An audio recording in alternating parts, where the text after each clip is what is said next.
Data insert करने के लिए। ये देखिए मेरे पास यहाँ पे रिक्वेस्ट का पैरामीटर आ रहा है और ये रिक्वेस्ट मैं कहाँ पे कॉल करवा रहा हूँ, डीडी के फंक्शन में, ठीक है। सही है। तो ये क्या कर रहा है यहाँ पे, जब मैं यहाँ पे तमाम एंट्रीज को सही पास करता हूँ तो ये डीडी के फंक्शन के थ्रू क्या करता है, मुझे यहाँ पे डेटा दिखा देता है रिक्वेस्ट के पैरामीटर में, ठीक है। रिक्वेस्ट के अंदर सारा का सारा डेटा आ जाता है यूजर का, जो वो फॉर्म के अंदर फीड कर। अब मुझे क्या करना है, अब मुझे सिंपल ये करना है कि इस डेटा को उठा के अपने डेटाबेस के स्टूडेंट्स के टेबल के अंदर डालना। तो वो किस तरह होगा, वो इस तरह होगा कि यहाँ पे मेरे पास ये देखें, ये डीडी चल रहा है, इसको कमेंट कर दिया मैं, ठीक है। जब तमाम वैलिडेशंस परफॉर्म हो जाएंगे इसके बाद क्या किया जाएगा, इसके बाद आपका मॉडल कॉल किया जाएगा। डेटाबेस, अब मॉडल क्या है, डेटाबेस, डेटाबेस नहीं है मॉडल, ये कह लो आप।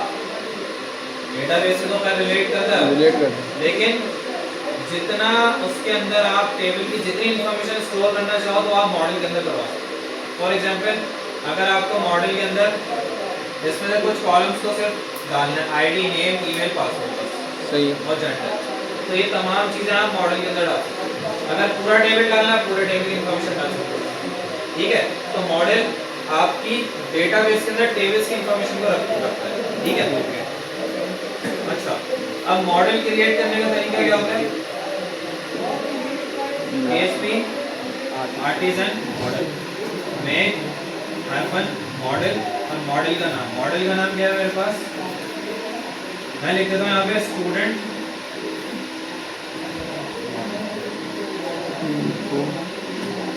अच्छा, इसको भी कैपिटल, एंटर, क्रिएट हो गया। अभी क्रिएट कहाँ हुआ होगा, मॉडल्स का फोल्डर नजर आ रहा है, इसको बंद करते हैं, यहाँ मॉडल्स में आ जाते हैं, ये देखो स्टूडेंट मॉडल डॉट PHP, इसको क्लिक करते हैं तो ये हमारे पास मॉडल यहाँ पे बन के आ गया। यूज हैश फैक्ट्री को हटा के यहाँ पे क्या करूँगा, यहाँ पे मैं लिखूंगा प्रोटेक्टेड, डॉलर का साइन, और यहाँ मैंने लिखा टेबल स्टूडेंट्स। टेबल कौन सा है मेरे पास, स्टूडेंट्स। इसी तरह यहाँ पे मुझे डालनी है प्राइमरी की, तो एक बनाऊंगा प्राइमरी की के नाम से एक वेरिएबल बनाया डेटाबेस की इंफॉर्मेशन को सेव करने के लिए। मैंने यहाँ पे क्या लिखा, एक मैंने बना दिया टेबल का नाम क्या, स्टूडेंट्स। अब ये स्टूडेंट्स को उठा के ले आएगा डेटाबेस से, और ये प्राइमरी की को भी उठा के ले आएगा। अगर मुझे की जरूरत पड़ेगी तो मैं यहाँ से डालूंगा, ठीक है, सही है। अच्छा, अब इन्फॉर्मेशन के थ्रू मैं क्या कर सकता हूँ, इस मॉडल को कंट्रोलर में बुला सकता हूँ। तो कंट्रोलर में जाऊँगा और यहाँ जाके मैं लिखूंगा सिंपल, एक पैरामीटर बनाऊंगा, इसका नाम है फॉर एग्जांपल रख देता हूँ डेटाबेस टेबल या STD टेबल, ठीक है, TBL कर देता हूँ इक्वल्स टू, और मुझे किसको बुलाना है, मॉडल को। अच्छा, ये काम मैं करना चाह रहा हूँ किसके लिए,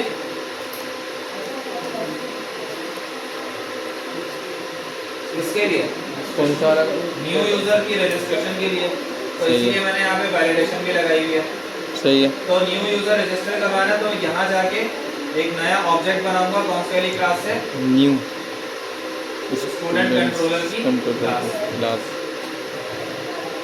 जब भी एक नया ऑब्जेक्ट क्रिएट किया जाता है तो यहाँ पे उस क्लास को कॉल किया जाता है न्यू के कीवर्ड के साथ, और यहाँ पे अब क्या होगा, इस क्लास के अंदर जो भी इंफॉर्मेशन सेव हुई है वो कहाँ आ जाएगी, इस टेबल की, स्टूडेंट टेबल के वेरिएबल के अंदर। आपके पास इस क्लास के अंदर क्या सेव हुआ हुआ है, अगर मैं इसके अंदर जाऊँ तो आपकी ये इंफॉर्मेशन रखी है, कौन सी,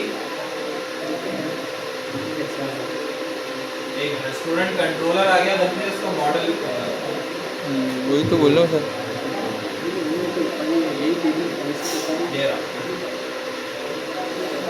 ये देखो क्या क्या इसके अंदर, स्टूडेंट्स के टेबल की इंफॉर्मेशन जो कि कहाँ पे आ गई है, अब आपके पास कंट्रोलर्स में, वेरिएबल के अंदर, कंट्रोलर्स के इस वेरिएबल के अंदर। अब क्या करेंगे, अब सिंपल यहाँ पे इस वेरिएबल को बुलाएंगे, कॉल करेंगे, STD टेबल क्या उठा के लाओ, सबसे पहले स्टूडेंट का क्या है, नेम, ईमेल, पासवर्ड, जेंडर, ठीक है। तो नेम उठा के लाओ और equals to dollar request. Request के अंदर जो नेम का पैरामीटर है ये बिल्कुल वही डॉलर अंडरस्कोर पोस्ट के थ्रू है। सही है। यहाँ पे मैं वो लिखता था ना डॉलर अंडरस्कोर पोस्ट बिल्कुल नेम, नहीं क्या करता था फॉर्म के अंदर से नेम उठा लिया करता था। बिल्कुल इसी तरह अगर मैं रिक्वेस्ट लिख रहा हूँ ये भी यही काम कर रहा है। सही ये है। फॉर्म से डेटा उठाएगा और डेटाबेस की नेम वाली की के अंदर ले जाके स्टोर कर देगा। इसी तरह ईमेल पासवर्ड जेंडर इसकी आईडी प्राइमरी की वजह से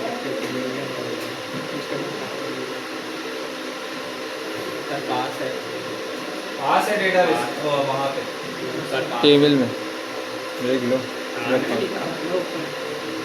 हाँ फिर पासवर्ड लिखा हुआ है। इससे कौन करेगा ना। ठीक है, ये हो गया। और उसके बाद आपने लास्ट में लिखना है आके table arrow operator save. Save अब क्या हो जाएगा, ये डेटाबेस के अंदर चला जाएगा और उसके बाद व्यू करवा देगा किस पेज को, रजिस्टर के पेज को वापस करते हैं जरा ये काम।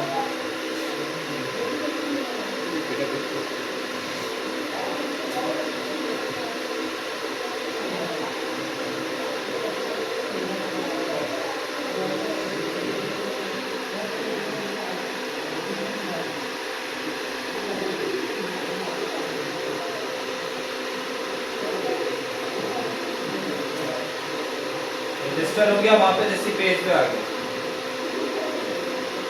आ गया। ठीक है, दूसरा इसका रिफ्रेश करते हैं।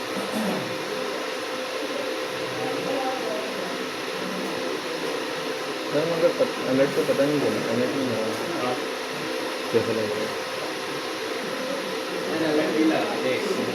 सर एक अलर्ट भी अगर लग जाए तो फिर थोड़ी कंफर्मेशन हो जाएगी। अलर्ट पेज को ब्लॉक कर देता है, वापस नहीं आता है। मैं इसलिए डायरेक्ट इसको यहीं ले आ रहा हूँ, मैं ऐसी पेज पे आ जाएगा। सही। ठीक है, इतनी बात समझ में आ गई। सिर्फ ये काम किया मैंने, जल्दी कर लो, फिर उसके बाद फैच वाला काम भी हाथ ही करवा।